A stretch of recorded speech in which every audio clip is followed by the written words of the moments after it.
हिरण्यक नामक मूषक के द्वारा कबूतरों को जाल से मुक्त करने के बाद में आज हम उसके आगे बढ़ेंगे।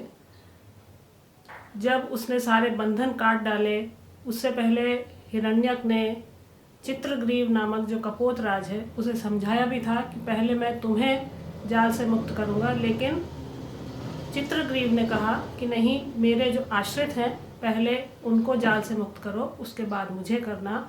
और हिरण्यक ने वैसा ही किया और धीरे धीरे करके सभी जाल से और उस बंधन से मुक्त हो गए।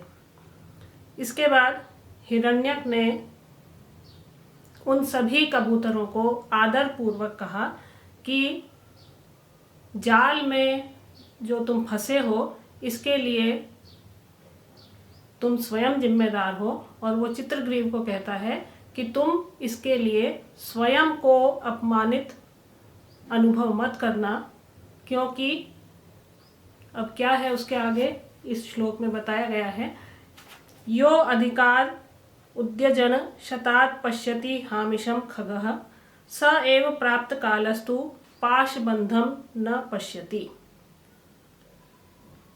इह यह खग, इह इस संसार में, यह खगः जो पक्षी, योजन शतात, योजन बहुत दूरी से, 100 योजन की दूरी से अर्थात बहुत अधिक दूरी से, आमिषम पश्यति, आमिष को, भोज्य पदार्थ को, पश्यति देख लेता है। तो चित्रग्रीव को समझाते हुए हिरण्यक कह रहा है कि जो ये सभी जाल में तुम लोग फंसे हो इसमें तुम्हारी कोई गलती नहीं है। और इस श्लोक के माध्यम से वो और स्पष्ट कर रहा है कि जो बहुत दूर से उड़ता हुआ पक्षी बहुत दूर से भी अपने खाने लायक भोज्य सामग्री को दूर से ही रखा कहीं पर पड़ा हुआ देख लेता है, स एव वही पक्षी, प्राप्त कालः प्राप्त काल होने पर, समय आने पर, पाशबंधम न पश्यति, पाशबंध को, फैलाए गए जाल के बंधन को, न पश्यति नहीं देख पाता है। तो जो पक्षी दूर से उड़ता हुआ अपने खाने लायक भोज्य पदार्थ को देख लेता है, वो समय पड़ने पर या अपनी मृत्यु पास आने पर उस दूरी के बाद में भी उस जाल को नहीं देख सकता है। तो जब विपत्ति में पड़ने का समय आता है तब प्राणी या व्यक्ति या जीव जंतु अपना विवेक खो देते हैं और उस जाल में फंस जाते हैं। और यही तुम्हारे साथ भी हुआ है कि तुम सतर्क हो, सावधान हो, लेकिन तुम्हारे ऊपर विपत्ति आई थी भाग्य के कारण और इसलिए तुम उसमें फंस गए, लेकिन अब मैंने तुम्हें मुक्त कर दिया है। तो इसका अर्थ ये है कि काल का जो महत्व है वो जीवन में बहुत अधिक है और इसीलिए यहाँ पर इस श्लोक के माध्यम से स्पष्ट किया गया है। इसके बाद अगला श्लोक है शशि दिवाकरयोर ग्रह पीड़नम गज भुजंग मयोरपि बंधनम मतिमताम च विलोक्य दरिद्रताम विधि रहो बलवानिति में मति। यहाँ पर भी भाग्य के महत्व को ही बताया गया है। शशि दिवाकरयोः, शशि और दिवाकर, चंद्रमा और सूर्य का ग्रह पीड़नम, ग्रह पीड़नम अर्थात राहु के द्वारा ग्रसा जाना। तो सूर्य ग्रहण और चंद्र ग्रहण की जो स्थिति है उसके विषय में कहा गया है कि सूर्य भी और चंद्रमा भी दोनों ही आकाश के नक्षत्र हैं, लेकिन वो भी राहु के द्वारा ग्रस लिए जाते हैं। गज भुजंग मयोः, गज अर्थात हाथी, भुजंग अर्थात सांप। तो हाथी और सांप को भी बंधनम बांधा जाता है या वो भी बंधन में आ जाते हैं।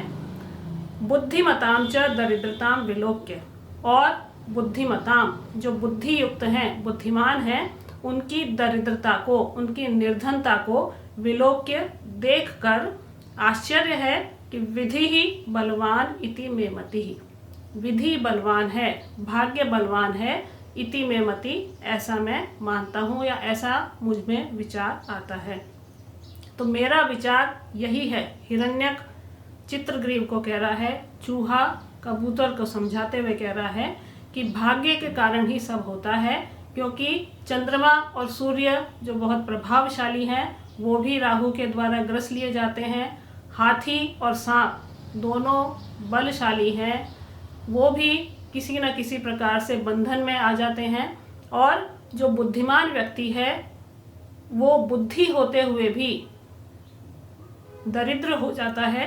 ये विचारणीय बात है। और ये क्यों होता है? क्योंकि भाग्य बलवान है, सब भाग्य के कारण ही होता है। तो जितना भी व्यक्ति बलशाली हो, प्रभावशाली हो, लेकिन जब उस पर विपत्ति का समय आता है तो वो घटित होकर ही रहता है। और यही तुम्हारे साथ हुआ है।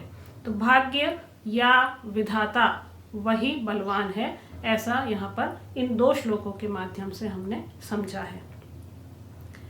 जैसे विस्तृत आकाश में जो विचरण करने वाले पक्षी हैं वो भी आपत्तिग्रस्त हो जाते हैं, जैसे तुम हुए हो।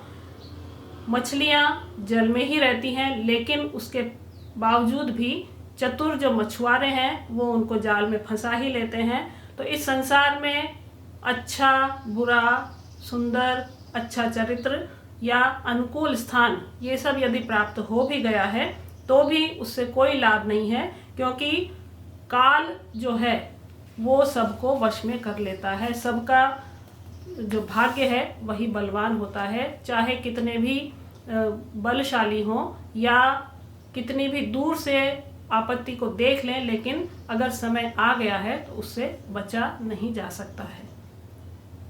तो काल या जो मृत्यु है उसको बहुत अधिक बलशाली और भाग्य को भी बहुत अधिक बलशाली बताया गया है, और सभी जीव उसी के वशवर्ती होते हैं। इति प्रबोध्य आतिथ्यम कृत्वा लिंगम च चित्रग्रीवः तेन संप्रेषितः। यह समझाकर, प्रबोध करके, ये सब समझाकर, उसका अतिथि सत्कार करके, आलिंग्य उसका आलिंगन करके, चित्रग्रीवः चित्रग्रीव का, तो हिरण्यक ने अपने मित्र का आलिंगन किया, उसे समझाया, उसका अतिथि सत्कार किया, और तेन संप्रेषितः, और उसे विदा कर दिया। यथेष्ट देशान सपरिवारो ययौ, और वो चित्रग्रीव अपने सपरिवार, परिवार के साथ में ययौ चला गया।